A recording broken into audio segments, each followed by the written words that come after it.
All right. I'm going to just set up the problem for you. I'm not going to solve it. I'm just going to kind of show you how I would kind of get the equation for this one. You guys get to do this for you on your own. I'm going to take a look at it.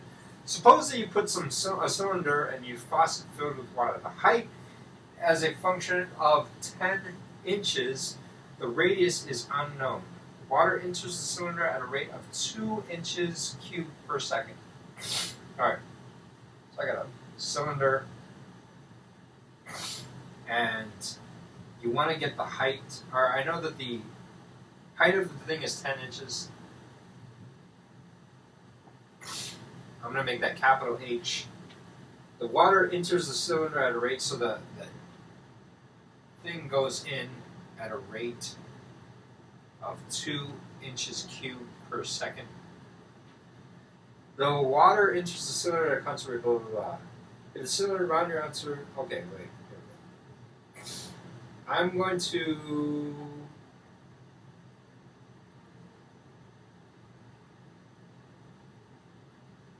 do this problem. I'm going to assume this. And I don't know if I'm solving the problem. I'm just going to make up my solution right off the bat. I would say that this little r right here, that stands for radius.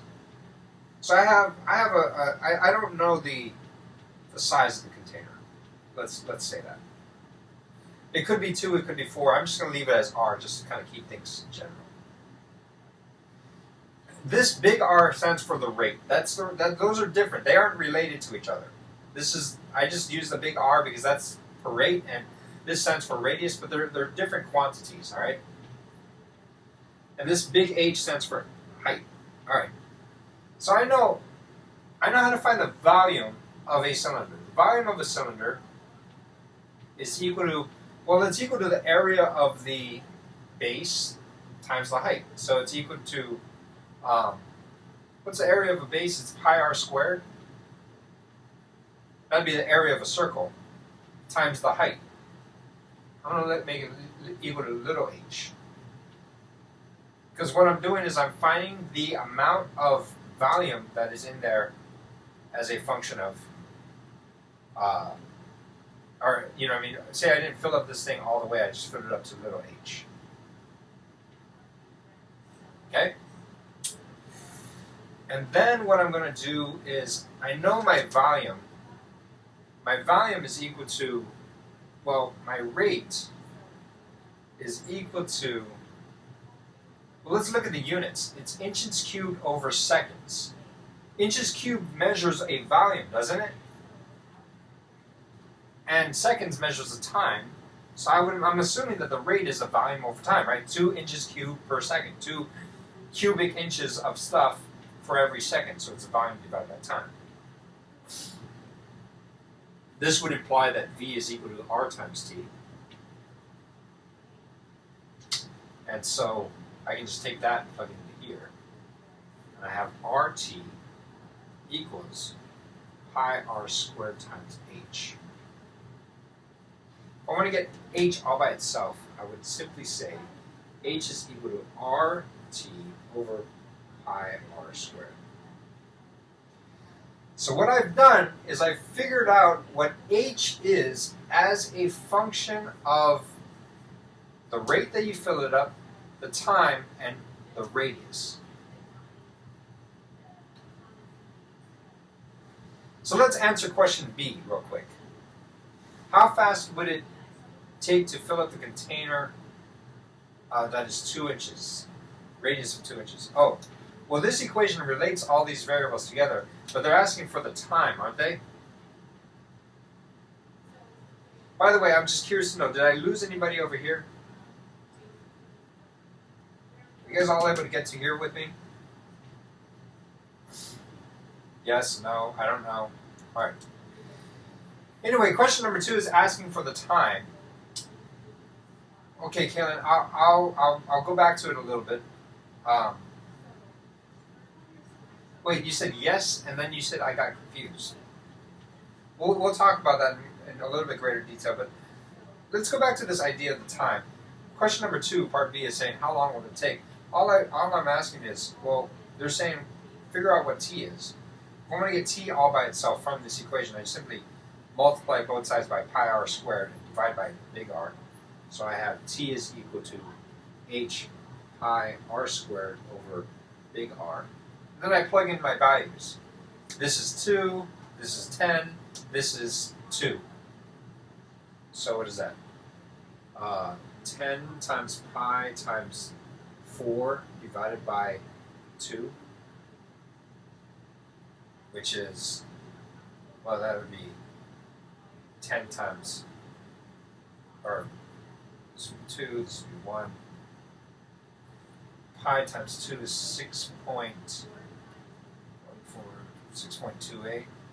times 10, 62.8. That's my time. Just plug that into your calculator, you'll get the same answer, 62.8. So it takes about a minute to fill up. That makes sense to me. I think. I hope that's right.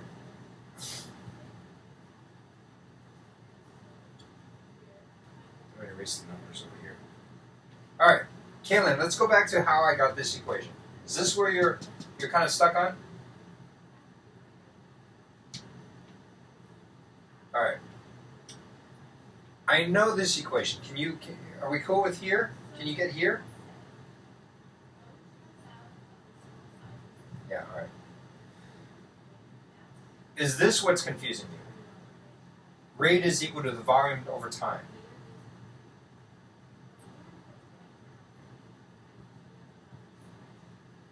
So you're good with this then? Yes or no? Alright. All I did, okay, good. Because then you're good with the hard stuff. Let's talk about the easy stuff then. If you're good with this equation and you're good with this equation, then all I did was I solved for v over here. So I have v equals r times t, because I just take this t and multiply them up. Okay?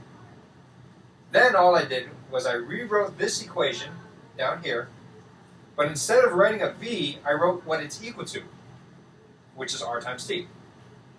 So I have rt equals pi r squared times h. Are we good with here? Can you get here? Okay. Then what I wanted to do was, I thought what they were going to do is ask me to solve for h as a function of time, or h as a function of radius or whatever. So I just solved for h. So this is my actual good equation. This equation relates all these variables to each other. But I solved for h. And by doing so, all I did was I just divided both sides by pi r squared. That's why there's pi r squared underneath here. In actuality, part number B was asking me to solve for t. Is this for d? Oh, no. I don't know why I solved for h. I just did it because I thought that would be useful. But part B was asking me to solve for time. So if you want to solve for time, you just take r and put them on the bottom over here. Divide both sides by r, because r is being multiplied by t. So you just divide by r, and then that's your equation. That's for part B. For part D, it says, if the radius were 2 and the height were 10, and you wish to fill up the container in 10 seconds, how fast must the rate be? Oh, okay. So for part D, what they were asking is, if they gave you the radius, and they gave you the height, and they gave you the time, they said, we can fill it up in 10 seconds. That means turn on the water faucet higher. You just got to figure out what r is. So for part D, you would simply do r is equal to pi r squared h over time. Then you plug in your numbers. So that would be pi times 4, because 2 squared is 4, times 10 divided by 10.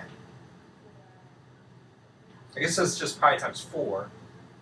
What's pi times 4? It's 3.14 times 4, so that's about 12. Maybe 13. My rate is 13 cubic inches per second. That's it. Whoa. Alright. Kaylin, are we happy now? This is kind of the basic equation I would go off of and then solve this for the different variables that they're asking for. But this is Algebra 2, my friends. This is the way I do algebra. This is the way you should do algebra. Just kind of think of things in variables. I know it's scary. I know it's scary. But it's well worth it. All right. Talk to you later.